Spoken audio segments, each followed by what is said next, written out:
10:30, we're going to be going with session 2. We got Buzz Viesselman with us from Cambridge, Viesselman. I don't know what he wrote for the bio and submitted for the bio, but I'm going to do my own thing. Perfect. Let's see. I met Buzz, early 90s when he was in Browns Valley. Had a troop team section meet in Pelican Rapids. Then he went to Malone. Then for a bunch of years, I would guess, he's been at Cambridge Viesselman. Been the boys coach there, done very well there. What I want to focus on is so you can appreciate the guy that you're listening to. There are two very distinct ways that Buzz has affected your life. Way number one is just the fact Yep, I got you. Way number one in which Buzz has affected your life is that you're here. About 13 years ago, when the clinic was at Park Rapids and really wasn't something of the association, Buzz, Dave, and Craig Nelson took a big leap and got us into having the clinic as a DoubleTree, which has since then moved here. So if you're here and you're enjoying this weekend, that's one way he's directly affected your life. The other way is if you've had a relay advance to state as a runner-up, which didn't used to be an option, he's affected your life in that way because when he was president, it was primarily him that did the pushing to get the second relay advancing. And as we've gone to 3 classes, we still get the second relay. So there's two ways the guy who's speaking in front of you has affected your life, and I'll just let Buzz talk. Thanks, Mark. Appreciate it.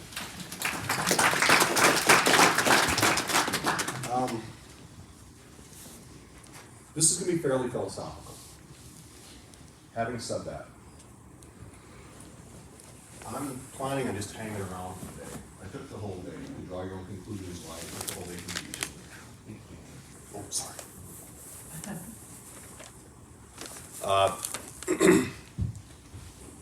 Some of the best learning I've done at the clinic is around a table, talking to coaches. I am here and will be around if you want to do follow-up because there's going to be lots of things that come up because I can just talk and talk and talk about track and field because I love track and field. I grew up in the home of a coach that was a 52-year track and field coach. Wonderful man. We're different people in a lot of ways. We share a lot of cool things too, but we're different. And I think some of that will come through in both ways, and both how we're similar and how we're different. The other piece that I want to share with you, and Mark alluded to this as well, is I've had a lot of experiences. I've coached in single A, I've coached in double A, I've coached in triple A. I've coached girls only varsity. I've coached co-ed both. I've coached boys only. I've started a program. We didn't have uniforms our first 3 meets. We were the white t-shirts. I've coached without a track. I've coached with all, if you want to talk about stuff and somebody to empathize with you and just hear you a little bit, I'm your guy. Okay? The other thing you need to know, and part of the reason I think I was approached about this, is I've had a very interesting year and a half. In August, I lost my wife.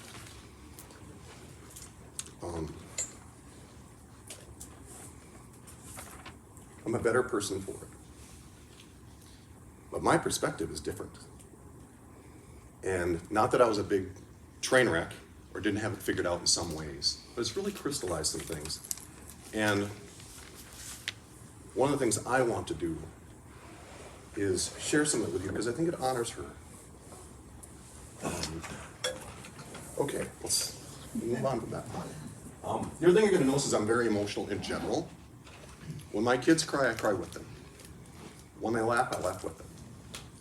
And I listened to a really excellent talk by a young coach this last session. It was so interesting to me.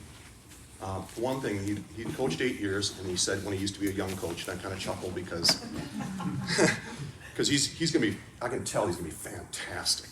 He's going to be fantastic. But man, am I glad I'm not where I was when I was after 8 years. I've learned so much, a lot by mistake, a lot by accident, a lot by luck, and that's okay. And, but there were 3 things that he touched on, and I wrote them down because I think every good program has this. I wasn't planning on doing this, but it came up. One of the things I noticed about him is organization. He was organized.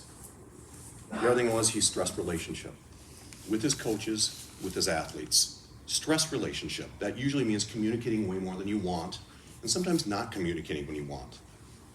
And the last thing was details. He had a really good PowerPoint, way better than mine. I loved it. It had all these pictures, and it was awesome. Mine is not that. It's going to be lists. And some of it's going to be just clever little sayings that I'll expand on. But I want to make sure that you're clear on this too. This, to me, is simply a way for you to meet me. And then if I can do anything for you with track and field, you let me know. Because we coach the greatest sport in the world. There's a lot of reasons for that. I'll get to some of that. So, wish me luck. I borrowed the other science teacher's clicker, and I think it works, but I'm not positive. So I'll be running back and forth. So, anyway, here are kind of the key points. It's a little bit different than what was online. This is not about you. Coaching is not about you. That took me a while to figure out. Okay? It's not about me either. Okay? Kids need to realize that too, that when they're a part of a team, and if you're coaching track how I believe it's intended, whether it's true team or team in general, because you can do either one, but if you're coaching as a team sport, it shouldn't be about them. The biggest issues I have with adults generally is they don't know what it means to be a good teammate. To me, that's my call as a track coach. It's not to have them run fast and turn left. How do I help them become a good teammate in a sport that is easy not to be? So, success, what does that look like? I'll talk about that more, but if you think success is winning and losing, and that's what you think it is,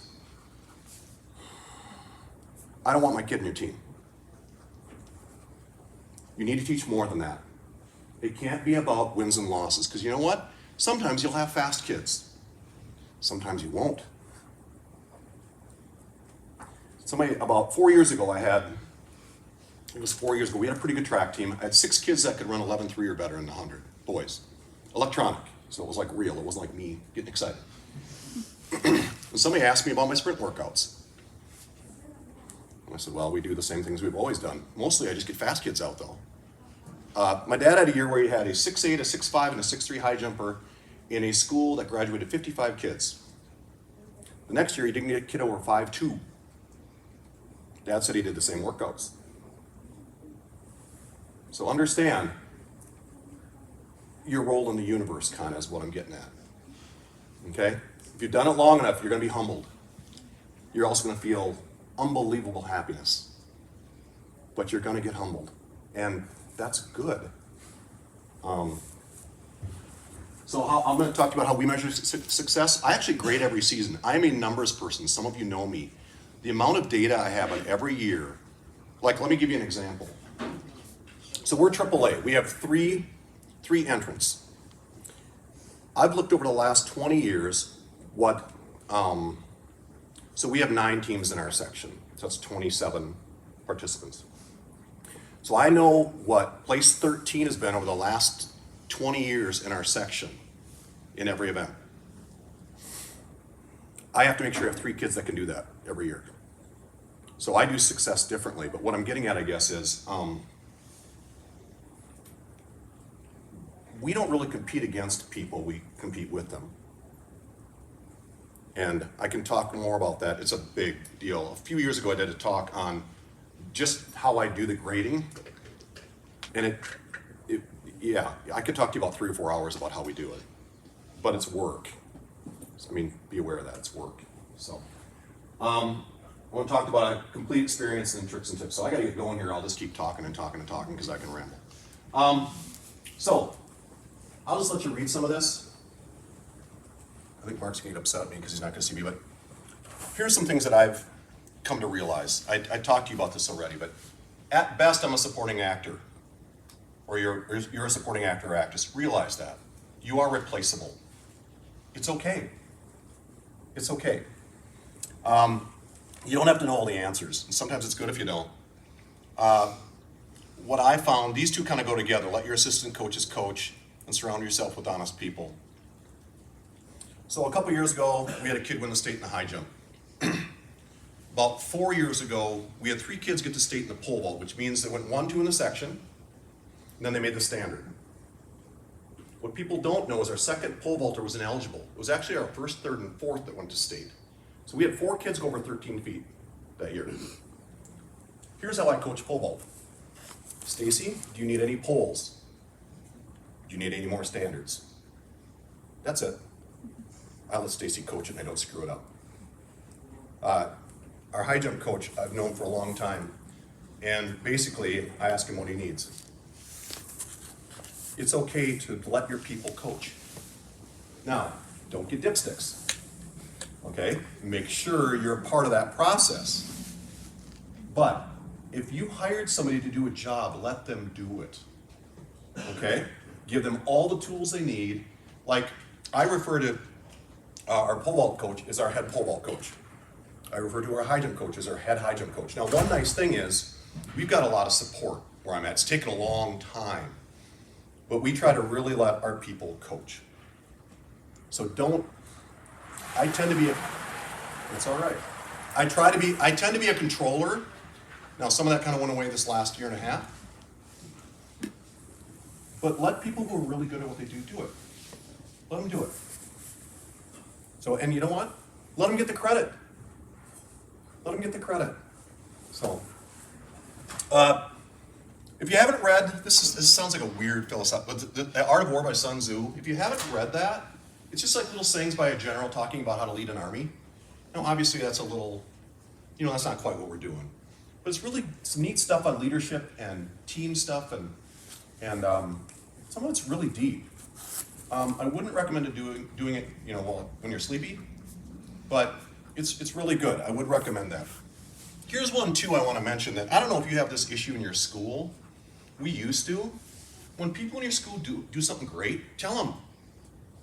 Tell them. If people do stuff great from other schools, tell them. Let them know. Let them know that.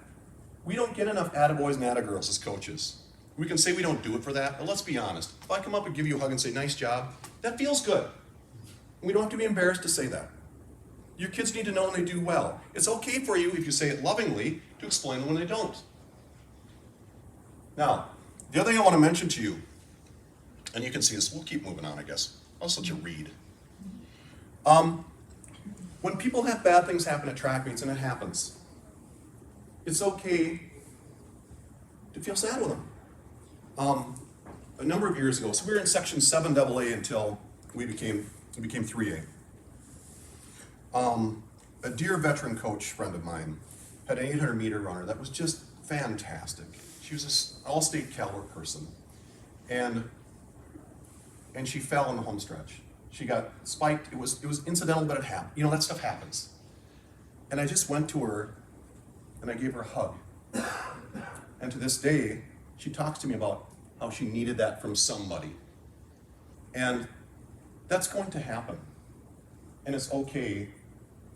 Again, maybe you guys do this, but you're competing with people, not against them. I just want to mention that. This is a big one too, if you want to make sure your motives are in the right place. Do stuff for people, but make sure nobody sees. Because if people see, then you wonder what the motives are then for yourself even a little bit. So Mark alluded to this earlier. Sometimes you plant, sometimes you tend, sometimes you sow. So second relay, let me give you a story. In 1987 in Pipestone, Minnesota, they had the sprint medley relay. One relay went that year. The guy, Ord Bees, was in charge of standards, and he lowered him that year because the track meet went too long the year before. Just for that year, the sprint medley. I happened to be running the anchor leg for Wells Easton High School, and I ran right around 2 flat 201, which for a single-A kid is pretty good. I mentioned it was in Pipestone. A kid from Pipestone anchored it in about 156. He was about a 208 before that.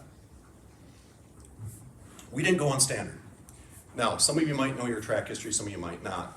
But if we get to state in the medley, run that time, we would have won state according to time. Maybe we wouldn't, but maybe we get fourth, let's say. We win the state as a team. It took me a long time to get over that. Here's where I'm headed. If that wouldn't have happened, I wouldn't have pushed like crazy to get second relay. So was it a bad thing? I would say not. And so part of this goes into not knowing all ends. The multiple wild card thing, which Mark and another guy were talking about multiple wild card at a state meet once. I brought it up in a thing talking about 4 classes for True Team. If you ever want to talk about something, feel free to talk to me about it, but not here. It's not appropriate right now, but there's data for it, as some of you are aware. Shockingly, I have it. Anyway, I brought it to a meeting, and it ended up becoming 3 more wild cards at True Team. At first, I was kind of irritated, because it was a part of a 4-class proposal. Then I got over myself and realized, hold it, we just got more wild cards and more kids at state and True Team. That's a great thing. But at the time, I was irritated, I'm not going to lie. Then the 3-class thing. Part of the reason that worked is the right people were in leadership. It wasn't me. That's probably part of the reason it worked. But also, I called every state in the country and found out how many people were going to state and what and all that, and we had all that data. And then that was one of the nice things we could say is, here's this data, we need to have 3 classes. Now, the people that spearheaded that, it wasn't me. Do you understand what I'm getting at? I mean, you got to find where you can serve and help.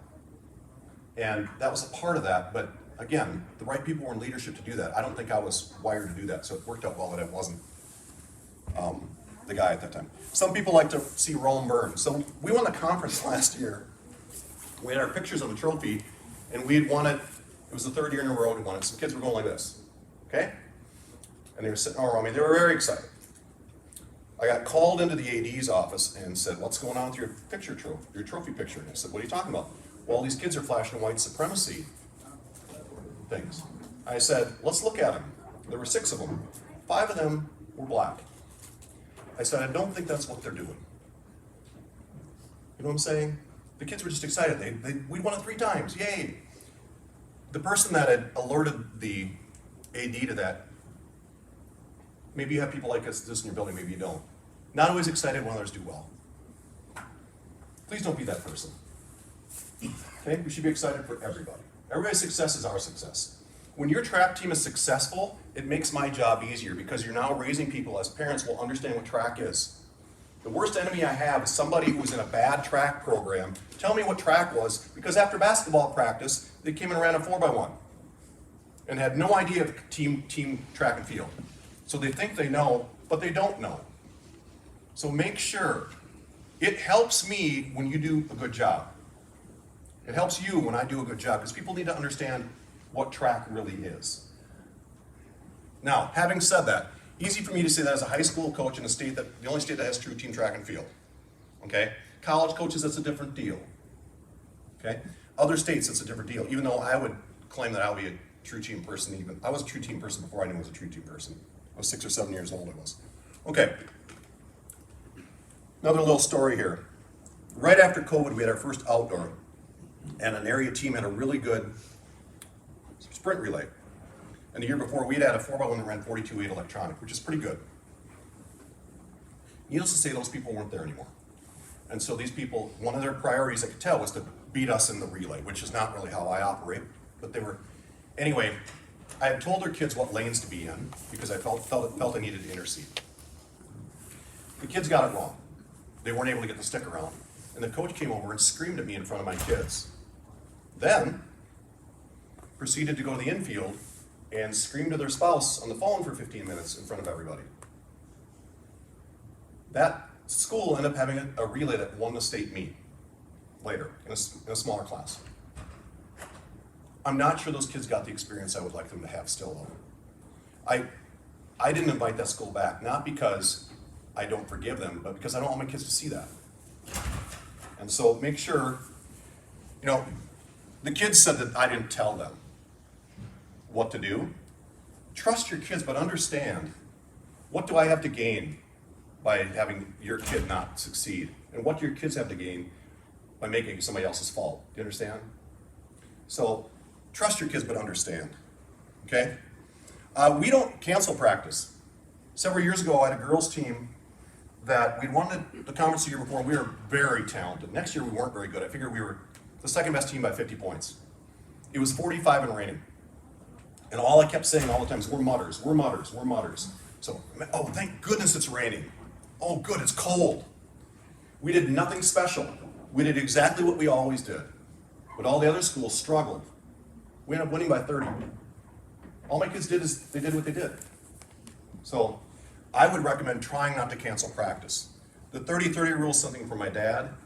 If you're wondering if something's a big deal or not, 30 years from now and 30 miles from here, will anybody care? I try to do that a lot. So this is super duper philosophical. I hope this is all right. So again, if you want details of what I do, I got it, okay? And I would love to have conversations with you. Okay, you gotta decide what success is for you. You need to decide that. About 15 years ago, I was feeling sorry for myself because, quite honestly, I had it screwed up. We were getting, I'll be very candid here. I thought we were getting beat by people that weren't doing as good a job as we were. I'll just be honest. That was the wrong way to think about it anyway, because really I should be focusing on myself. So I tried to figure out, okay, what does success look like for me? So I started grading each season on things that I thought were important, and trying to work more on the whole individual rather than can they run fast and turn left. Everything changed. The other thing we started doing is we could quit whining about being a small team in AAA. And we refer to ourselves as the big boys. We are the big boys. We're in that class. We better act like the big boys. All of a sudden we started doing better. Weird. Your community might have a different idea of success than you do. It's okay. They're not wrong necessarily. Like when we have a state champion, it's the biggest deal in the world. When the kid gets second, not so much. You know, I get that to a degree, because state champions for us are few and far between, and it's special. Don't get me wrong. It takes a special kid to win a state title, but it also takes a special kid to get second, or fourth, or eighth, or to be in your JV. Okay, this was talked about in the last one too. You need to have an honor roll, because you got to set goals that are not dependent on other people, other than yourself. That sounds like a weird thing to say. What I'm saying is, think about times, think about distances, think about heights. You're not going to see me at all in this camera. I'm so sorry. It will. Oh, yeah. More people will tune in. You're correct. It took me 26 hours to put together our honor roll. I went back to 1957. You don't have to do that, but have one. Because my kids look at it. It's posted all the time, and they look at it. And kids look at stuff. I do something kind of old school. Some of you are probably much more technically advanced. I just do a Google Classroom for track. You might say, well, why don't you do something where you can put it online, everybody can see it? Exactly. I want my kids to see it. I don't want everybody else to see it. Even with how we do things. I don't necessarily hide people, but I always have a card down. I always have one card down. And that's okay. We're not being sneaky, but I've done this long enough where I can set a lineup and find out everything I need to know, and Bob doesn't know what we're doing. Because Bob's smart. And that's okay, because eventually, while I do want my kids to do well, and I'll talk to you about how we do that, we are keeping score, and we do want to do well and our very best. And sometimes that means, as a coach, I need to see how things line up. My kids don't need to worry about that. They need to worry about themselves. But I need to know what's kind of going on in the back. The other thing, too, that as a young coach, I screwed up, is you're kind of getting, hopefully, a feel that I like numbers, and I know what's generally going on. I do a running score during the meet at the conference, more because I can't control anything and I feel like I'm in control of something. Okay? But I like to know things. I don't like surprises. And as a young coach, I would share that information with kids. You can do that on a limited basis, but they got enough going on. They need to focus on what they're doing. They're kids. Let them have fun, and they don't need to know everything. You know, it's like the duck. They can just see the duck swim on it. They don't need to see my feet. And I don't need to show off to kids. Okay, I don't need to be so insecure that I have to say, look at how smart I am, look at all I've done. I can know that and be okay with that and be comfortable with who I am as a coach. We do personal best meets and give a Tootsie Pops. I don't do it at every meet because a kid can come back as a 50 flat, and in April, they're not gonna run 50 flat. Okay? The other thing we do is I keep records and take them along with me to meets, whether it's electronically or in a binder, and we compare the meet that time last year and look at the weather as well. I always record the weather. You probably know that by now, how much that matters. But let's say the kid was a 55 at the end of the year. Last year they were at 57 indoors, and this year they're 55. Well, that's great. We've improved 2 seconds. We don't focus on what they're going to do when it's 85 degrees out. So realize that. Understand, when you give numbers and stuff too, you better measure what you think you're measuring. You've got to understand that. I've got event progressions per year. For example, over the last 25 years, a typical freshman in the high hurdles for me will improve 0.82 seconds per year. Now, why do I do that? Because we set a lot of goals. Both small, short-term, long-term, all that stuff. I like to know about what we got going on. I also do a depth chart by grade. I do a depth chart by event. And I also do a depth chart relative to what everybody else has. Now that's for me to make good decisions for the kids. It's not something where we use it for goal setting for them. I want to give them realistic goals. If you give them crappy goals, don't bother. Don't bother giving them goals. A goal should never be get to state. That's a dead end goal. The goal should be a personal best at state, or a personal best at this or that or the other thing. We had a team last year that I thought wasn't that great. And all I focused on was, let's do our best, let's do our best. Well, at our conference meeting, we had 34 personal bests. That's a pretty good meet. That's a pretty good meet. And the year before, we had won the conference, and we didn't have very many personal bests. And the kids literally, and this is how I knew they were sipping the Kool-Aid, were disappointed. That told me they were getting what I was trying to preach is, let's do our best.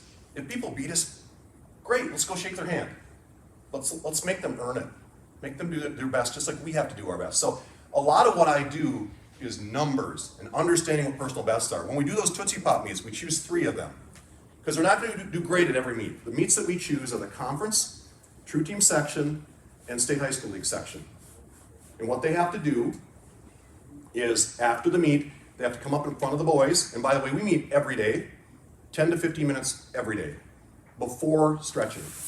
We do stretching afterwards because I want them to be warm and stuff when they go to their event.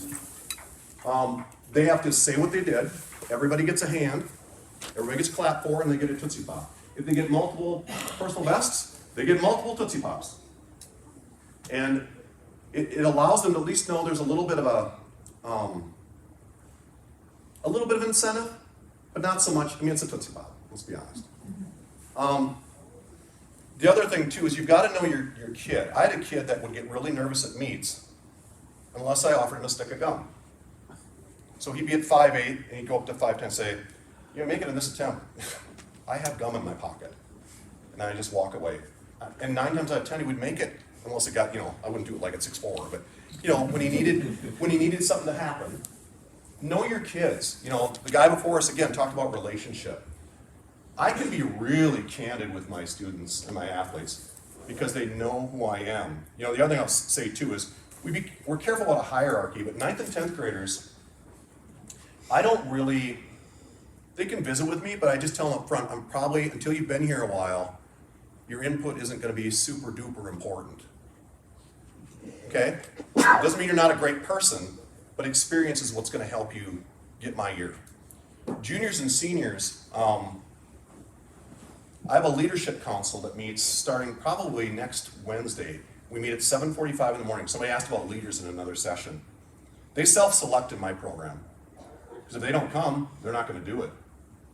And it means something to them. And you know what? And I don't care who they are. We have people in our school that the fastest kids are always the captains or the popular kids. Not very often are your best leaders those people. Not very often. So we do a leadership council. It's anywhere from 6 to 12 people. 6 to 12 people. They self-select. Nobody gets their feelings hurt because they weren't chosen. because they decide. I do bring donuts, which I do think helps, but just be aware. And the other thing too is, I focus a lot on leadership development. Right now, I was doing the math. Now, some of this is a little faulty and some of it isn't. Somewhere between 8 and 10 track coaches in the state of Minnesota are people that were in my program. Somewhere between 10 and 12 other coaches went through my track program that are in the Midwest.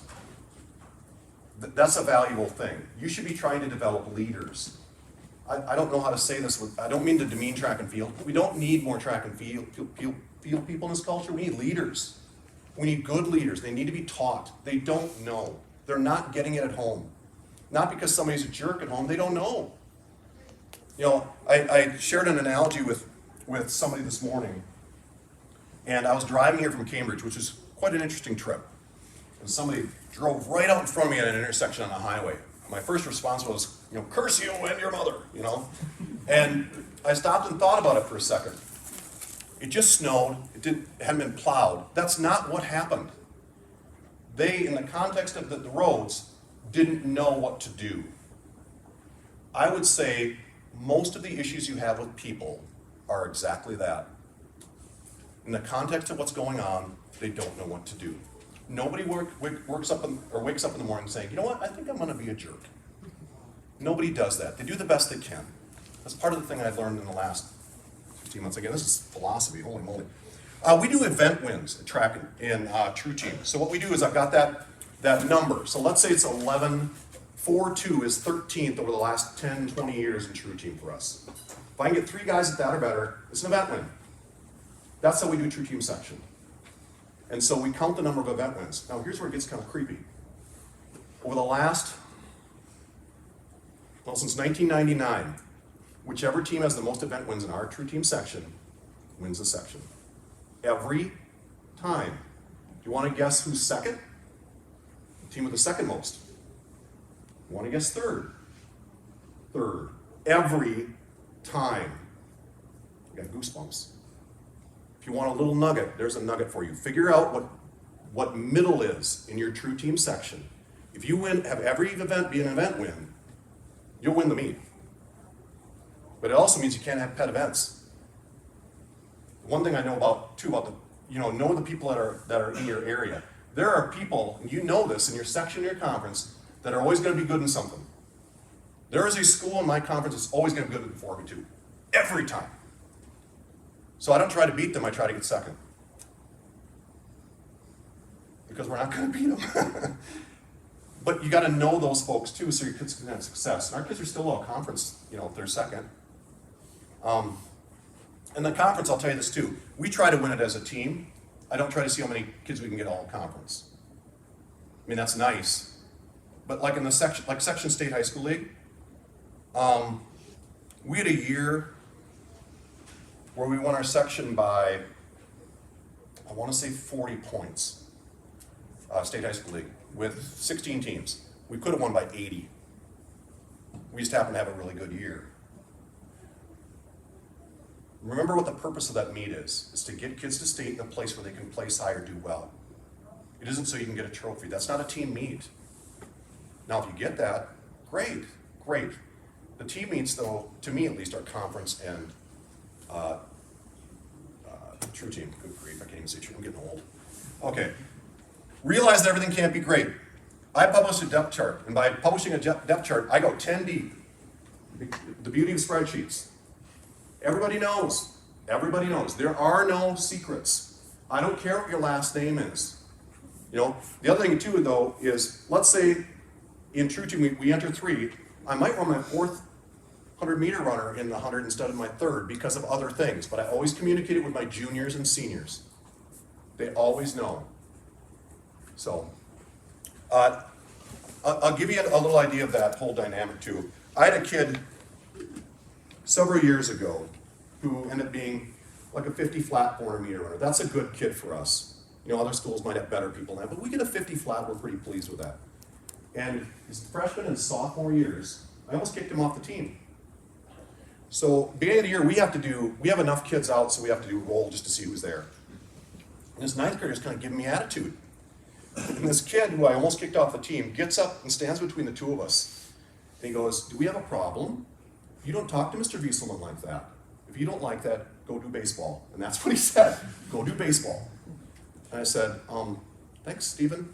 Thank you. But I guess what I'm getting at is, it comes back to what the guy said before me. Work on their relationships with your kids. Let them know they can trust you. Let them know that you care about them. Sometimes you'll say it, sometimes you won't. Know that let them know that that you care about them though. Because that's what we're here for. And if they happen to run fast, that's great. I could go on and on and on. You can tell, like I said, I can ramble. So I just want to leave you with a few thoughts here, and I'm going to talk to you about some more stuff too. But if all you're thinking about is winning, your kids are getting an incomplete experience. If all you're focused on is individual stuff, they're getting an incomplete experience. If you're focusing it, we use the end of the year to get them to do things right during the year. The journey is the destination. You need to understand that. It changes everything. We hear all these coaching clips and all these things, well, we're just going to do our best today. And sometimes media gets frustrated with coaches and athletes that say that at the professional level. But they're true. You focus on doing your best today. Control what you can control. I was talking to somebody, I tend to talk evidently, about just how I got through the last few months. You know what part of it was? I'm a coach. I did my best every day, and I controlled what I could control.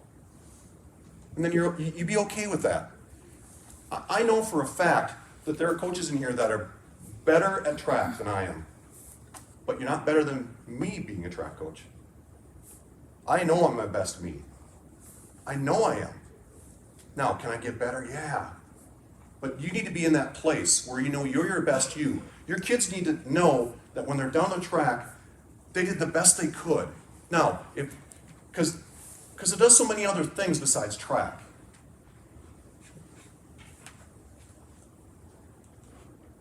Okay, so these are just kind of things that I learned from my father. Some of them I didn't learn from my father. Or I learned them differently from my father than he intended. Long term, more important than short term. There's some PJ Fleck sayings out there. Sometimes I have a hard time listening to his press conferences, but dude gets it in a lot of ways. I like PJ Fleck. Maybe you do, maybe you don't. I like him. But he is kind of goofy. But I'm okay with that too, because I am. Remember this. Focus on today. Should you have long and short-term goals? Should you plan like crazy? Absolutely. But right now, today, your kid needs to know we're going to work on starts. We're going to do the best we can today. Tomorrow, hopefully, we'll be a little bit better. I have the privilege of coaching my son right now, and he's hard on himself. I was a coach's kid. He's a coach's. I get it. Okay, I get it.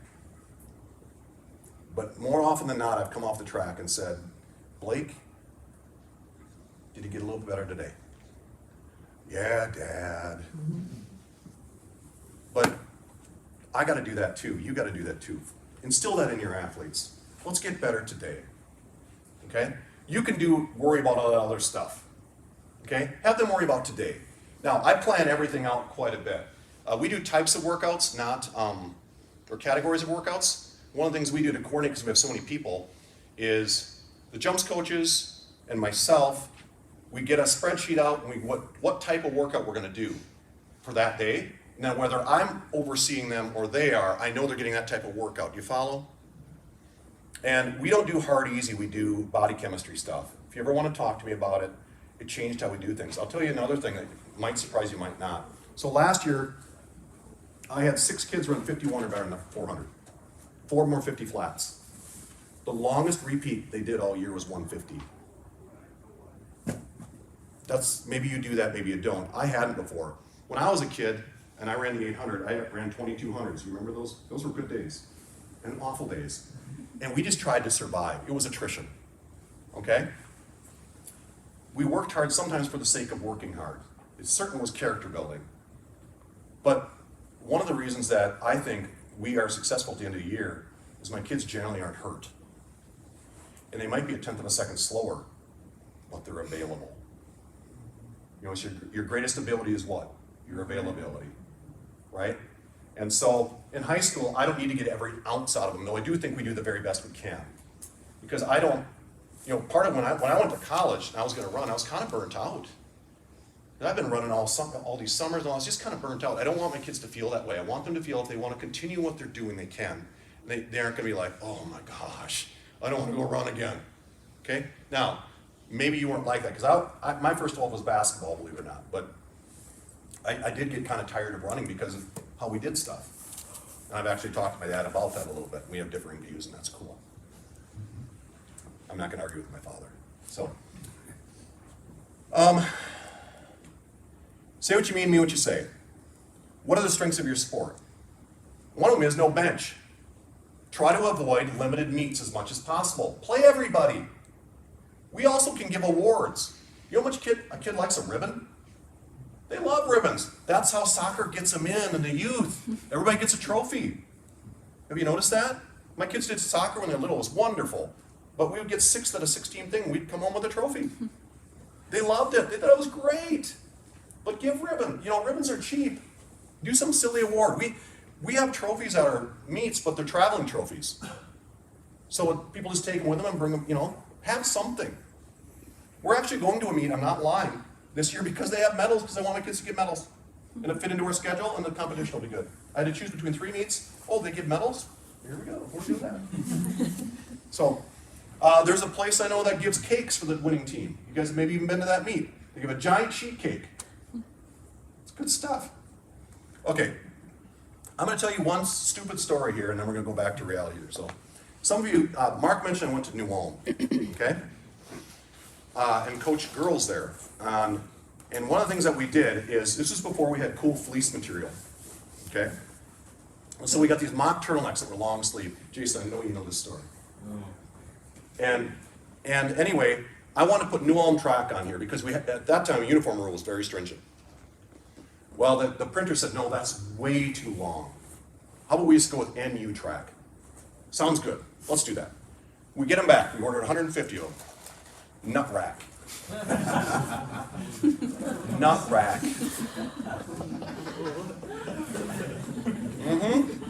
I could have sold another 150 in case you wanted. To this day, some of my peers, we were invited to a meet at Monticello. One of my dear friends, Dave Wick, they got a brand new track, and he had he knows I like chocolate chip cookies a lot. So he had this giant chocolate chip cookie, and he said, "Welcome to our new track, NU track." I hope you get to a place with your peers where they're not just who you're going to meet with, but your pals and your friends. And you want to beat them like crazy. Let's be honest. We want to beat them, and then we want to shake their hand. You know, we had a conference meet once where it was down between us and Buffalo when Buffalo was in our conference. And Scott Palmer is a dear friend of mine. One of my favorite moments as a coach is there was 1 point separating us. Came down to 4x4. My girl literally dove at the line and we won by 1. And Scott and I watched the meet, arm in arm, hugging each other. That was special. Strive for special. Now, I wouldn't do that with everybody, but Scott, I would. And hopefully you get people like that, okay? Dad told me this and I believe it. If you want to be 100% better than somebody, do 100 things 1% better. Details matter. Details matter. Be the best teacher you can be. Be the best version of you can be. I had a kid one time come out for track, first day, we get out there, I said something like, take lap percent, and he looks at me and goes, "We gotta run?" "We gotta run? You're out for track, kid." So why was he there? Well, probably because of the positivity of the kids around, and hopefully I had a little influence. But it was a great moment. "We gotta run?" Well, yeah, we do that. But try to do things that, 100 things 1% better. If you want to ask me about recruiting ever, I would love to talk to you about that. I came up to Bob Bonk, who's a Hall of Fame coach, one time, and I was standing next to him, and a guy said, "Do you recruit?" And Bob said, "You want to be good?" "Yeah." "Now, do you recruit off other sports?" "No." "No." But nobody dreams of being a 3,200 meter runner when they're 4 years old. They just don't do that. nor should they. So, yeah, and the other thing you gotta realize, and this is where I've come in this place, you're helping that kid. It's not about you. If you've got a positive experience, they deserve that. You're giving them something. And quite honestly, they're coming out because they're going to get something from you, not because they want to help you.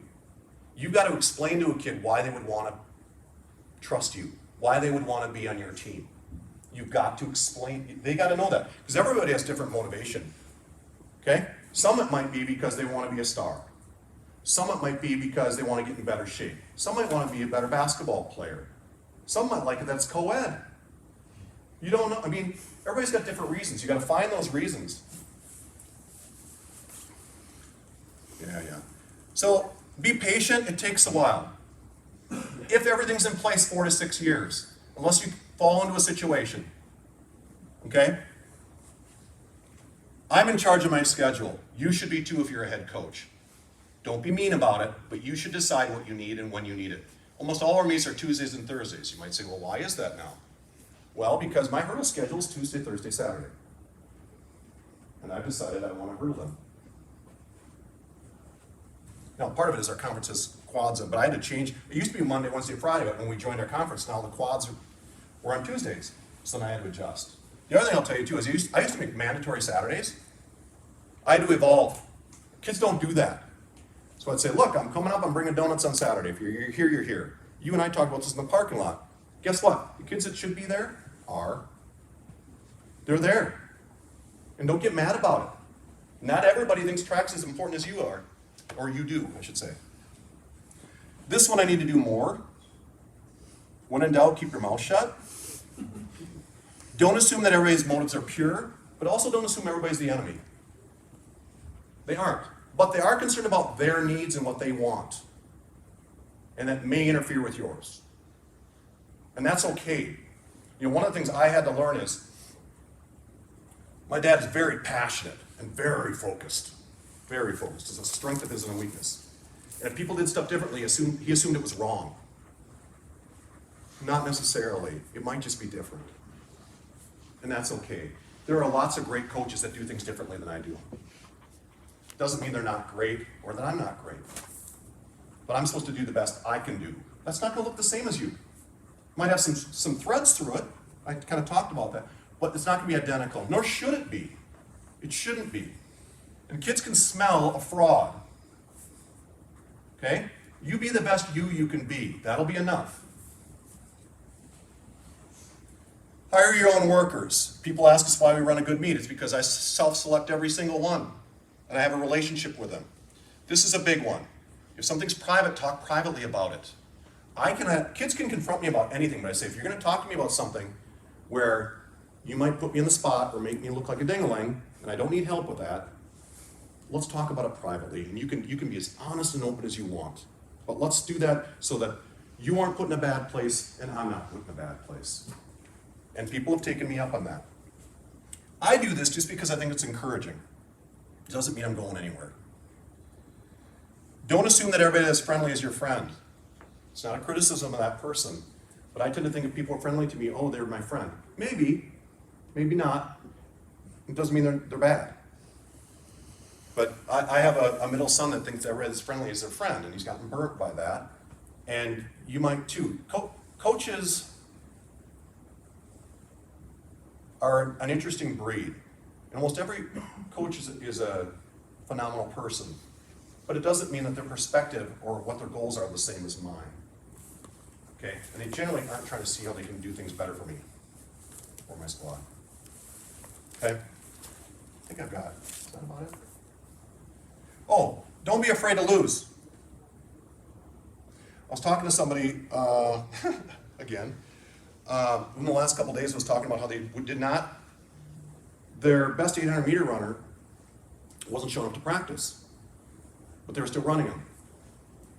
I said they would probably be playing baseball at our school because they would figure that out because I want their best. Don't be afraid to make a decision in the short term that helps your long term.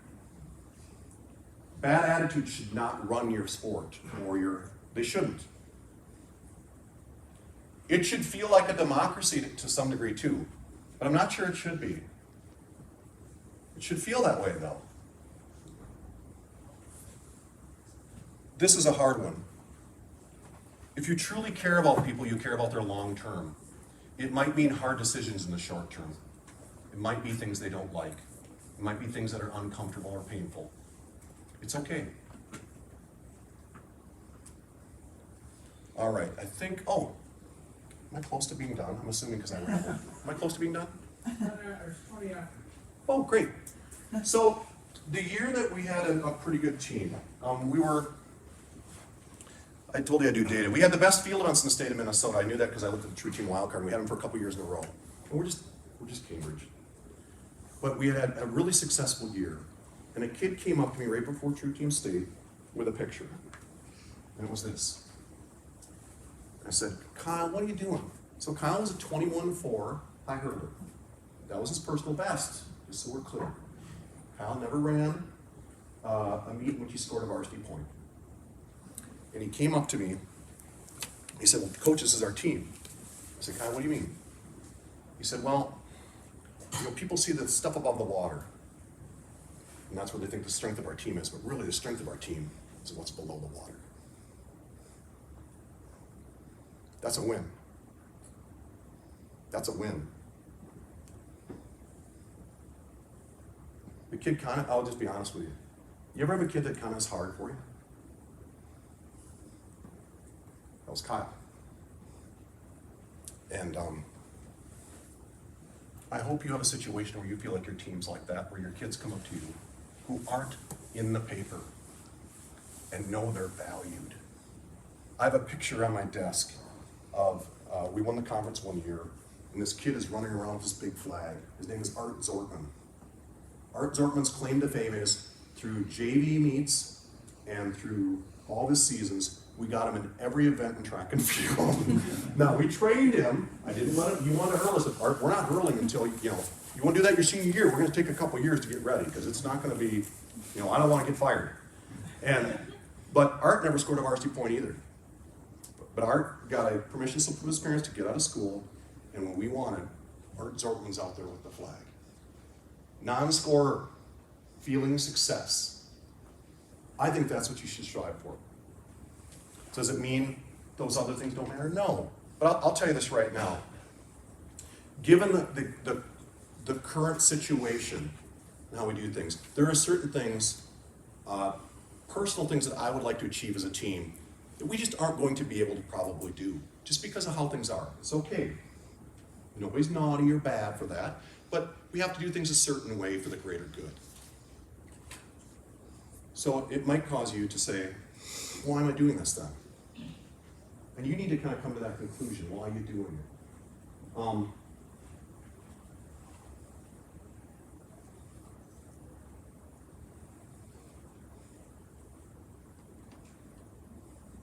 I was always bothered by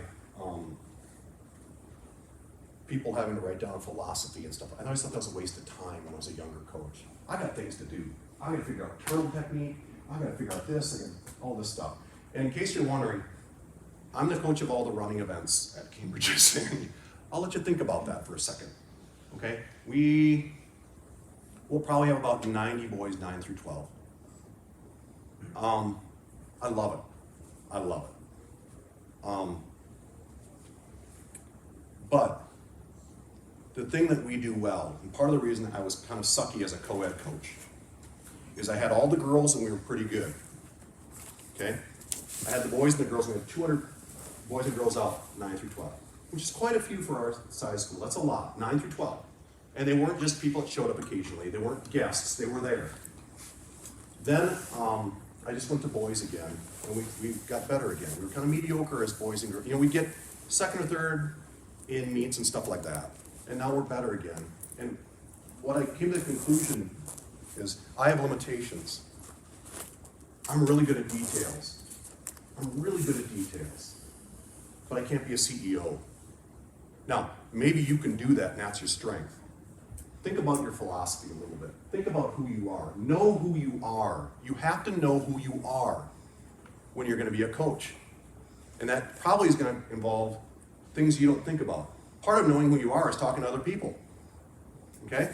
Let me give you a great example too of how what you say matters. A number of years ago, I was talking to somebody about True Team and why I do it. And this was a wonderful person. And they weren't sure about True Team, but they were a team coach. And I had the audacity to tell them what they were doing wrong. They were doing it differently. They weren't doing it wrong. And I want to make sure that you guys understand that people are going to do it differently. They still have great coaches. And more importantly, determine how you're going to determine what a great coach is. Because we tend to, and we should honor people who win championships and titles and all that stuff. Okay? But when my wife's sick, it doesn't matter how many times I was section coach of the year. Who cares? So make sure when you're doing this, you do something that's lasting. People are eternal. Do it about the people, not about the sport. Now, I'm going to stop and see if you have questions, but more importantly, I'm just going to hang out and pretend I'm not doing anything over here. You want follow-up or you want conversation, you need to understand, and Mark would vouch for this. If you need specifics, I got them. But what we do and how we do it, you're welcome to anything. Anything you want, you can have. Because I've laid out how we do it's ridiculous, okay? But I really want to stress this to you, that, if I could talk to my younger self, I would have earlier started thinking about the people. And I'm not just talking about my athletes or my coaches. I'm talking about my coworkers, talking about my family. So please try to remember that, because that's one of the cool things about track. It's strength. It's relational. It's relational. I quit coaching basketball because I could only play 5. I had a meet a few years ago where I played 196. 196. The other thing I would recommend too is don't have 2 types of uniforms. Everybody gets a good uniform. Everyone. They deserve that. I bet they paid a fee. That's what we do now. They deserve a uniform, and they deserve a nice one. So that's one of the things we really make sure is that every kid should feel valued. Everyone. And I'm not just talking to you on your team. I've had times when I've gone up to kids from other schools and said, great job. They need to hear that. Other coaches need to hear that. That's all I got. Do you have any questions?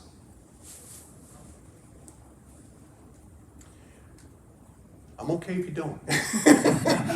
But what I want to say to you is, I'm just going to hang around. Feel free. Anything you need. The other thing I'm going to tell you is, there's a bunch of folks kind of visiting about the mentor thing. It's kind of an organic thing right now. If you have any thoughts on that, one of my advantages is, if I had a question about track, I called my dad. Or I called Bob Bonk. Or I called Mark. Or I'd go and have a burger with Scott Christensen because I was involved in the True Team. If you don't have that, I'll listen. There's a lot of others that will too. So don't feel you have to do it on your own, because we can save you a lot of time and work probably. And you also probably don't need to be as hard on yourself as you are. If your team gets 3rd in the section, you'll survive. It'll be okay. Okay? Okay, like I said, if you need anything, let me know. That's all I got. I hope you have a good day. Thank you.